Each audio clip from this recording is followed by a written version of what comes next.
Almost 2 years ago, on the old channel that I worked for, I did a video about how Apple could add multitouch to the Mac. The benefits, the costs, the challenges, all of it. Because for a lot of people in the age of the iPad, if a screen isn't multitouch, it doesn't just feel broken, it effectively is broken. And while I think I got a lot of that right, frankly, I also think I got some of it wrong. So with Apple Silicon on its way, and yeah, just hit the subscribe button and bell right now so you don't miss any of my coverage on it. With Apple Silicon on the way, I want to revisit all of that, but most especially the parts that I got wrong. Now, Apple has had a lot, so much to say about multi-touch Macs over the years. They've prototyped them, they've tested them, and they have opinions on them. Steve Jobs famously said they'd make your arms want to fall off. Tim Cook said forcing things to converge doesn't please anyone. Just like, look at toaster fridges. Phil Schiller said you just can't optimize for both. It's a least common denominator experience. He called it absurd. Johnny Ive said it's not because we can't, it's because we decided they're just not particularly useful. And Craig Federici, Air Force One himself, said that none of the experiments out there today have been at all compelling. But here's the thing, Apple has a lot to say, has a lot of opinions, about everything. No one wants to watch video on an iPod. We're never making iTunes for Windows. If you see a stylus, you blew it. Nobody wants to read ebooks. You can't use a small tablet unless you shave your fingers down. Apple won't make a cheap phone. OLED displays are awful. Sometimes it's just hyperbole in an attempt to misdirect the competition. Sometimes, though, technologies do change or improve to the point where a no becomes a yes. And sometimes, just sometimes, someone at Apple manages to change Steve or Johnny or Phil or Craig or Tim's mind. Because, of course, Apple went on to ship the video iPod, iTunes for Windows, Apple Pencil, iBooks, the iPad mini, the iPhone SE, and the iPhone X.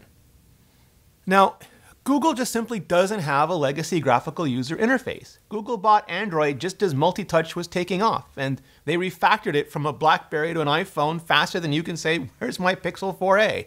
And Chrome OS, well, that was born in the age of multi-touch. And Microsoft, well, Microsoft just was never able to make a modern operating system. Not from Windows CE or Windows Mobile, not from Windows Phone, and not for Windows RT. So they were forced to spend years crossing the desert from Windows 8 to Windows 10, trying as best as they could to bolt multi-touch on top of their legacy GUI. Apple, though. Apple built iOS from OS X as multi-touch to begin with. And while they never had a big market share, not as big as Windows or Android, their profit share became enormous.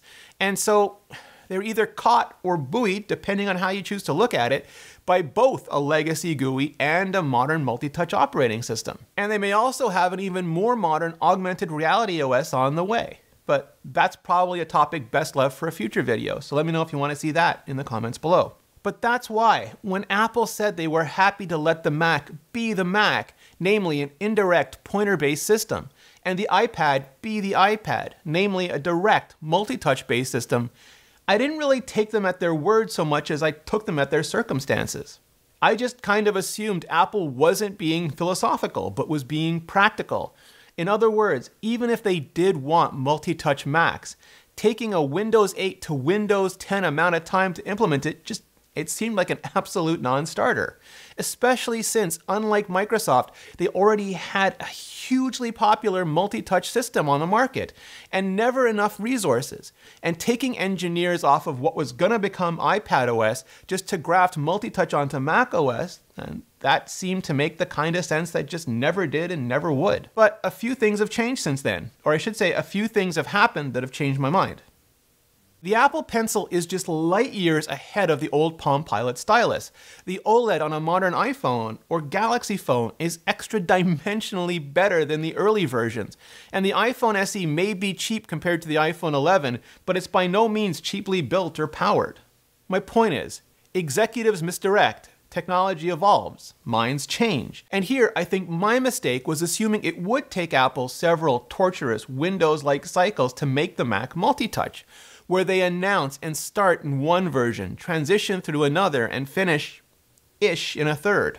What I didn't consider is that 1, Apple doesn't always announce the purposes of their transitions up front, and 2, that they were already in the middle of the mother of all transitions. See, for the last several years, they've basically been rebuilding macOS in mid-flight, not ripping and replacing like they did with the classic macOS and OS X, but rewriting and swapping out parts, year after year, version after version. Things like Swift and APFS, the Apple file system, sure, but also the launch daemon, and the Windows Manager, the security model, and even Catalyst or UIKit on the Mac. The obvious endgame was Apple Silicon, sure, which they finally announced just a couple of weeks ago, but the other could just as easily be multitouch. In other words, Apple's been spending their 3 versions in the desert this whole time, just for multiple reasons, and it was still torturous in many ways for all of us, but we were also seeing so many new parts arrive it distracted us from some of the bigger pain loops and bigger progressions. Now, Apple announced Apple Silicon in June, so developers would have Apple Silicon apps ready when it ships this fall. Wouldn't they have to announce multi-touch Macs at the same time though, so multi-touch Mac apps would also be ready in time? And I don't know, maybe, probably, maybe not. Like I said in my macOS explainer, seriously, you should hit the subscribe button and bell right now. The new interface is the ultimate Rorschach test for where you personally see the future of the Mac. And if you see that future as multi-touch, the new interface fits in pretty much perfectly. I mean, one of the arguments has always been that the traditional Mac interface is optimized for the precision of a mouse pointer and not our fat little fingertips. But with the new version of macOS Big Sur, there's been more space added to everything, size, better for everything. Even the menu bar, which has historically been super bitsy, is now just a super less bitsy. Would it be perfect for multi-touch? No, just like the iPad isn't perfect for cursor. But could it be good enough? One of the selling points we did see at WWDC was iPhone and iPad apps running on the Mac. But if they are going to support a wide range of iPhone and iPad apps, you're going to need to be able to control those apps. And the traditional mouse pointer, according to everything Apple said before, is just as ill-suited for that as the macOS has been for multi-touch. And if your instinct is just to reach up and touch and move, or pinch, or scroll, or flick, or do any of those basic navigation gestures, those should just work, because otherwise it really does seem broken. There'd still be work to do, of course, things to optimize, to rethink, maybe to reflow. But how much? Developer friends, let me know in the comments. The other thing that changed my mind, I think, starting with the accessibility team, but radiating out from there rapidly, is the determination Apple's shown, the drive they've shown to make all input methods as effective as possible. You can see that with iPadOS, where last year Assistive Touch kicked off the trackpad and cursor support and also voice control. The Mac got voice control in Catalina as well, but nothing even remotely equal and opposite to the iPad's newfound pointer prowess. Nothing remotely multi-touch. But then, last year, Apple hadn't announced the move to their own custom silicon yet either. So, when the iPad debuted, it was just quote-unquote a big iPhone. And that was a huge advantage for mainstream customers, the ones who always felt traditional computers were just too complicated, too confusing, too consternating. But it made the traditional computer users cranky because we lusted after that hardware and felt that we just hit an expectational debt when it came to the software, memory, and input methods. So when the iPad Pro debuted, it was more than just a quote-unquote big iPad. And I'd personally argue that it also fits in with what Steve Jobs said when he originally introduced the iPad, that in order for it to exist, it had to do some things better than both an iPhone and a MacBook. But it also had to fit in between both those things. And until iPadOS and the Magic Keyboard with cursor support, it really didn't do that. It was far closer to iPhone than it ever was MacBook. And that actually kind of perfectly fits into the Phil Schiller doctrine, the one about how each of Apple's products has to push so hard against the next one in line that that next one in line has to fight back just to survive in that line.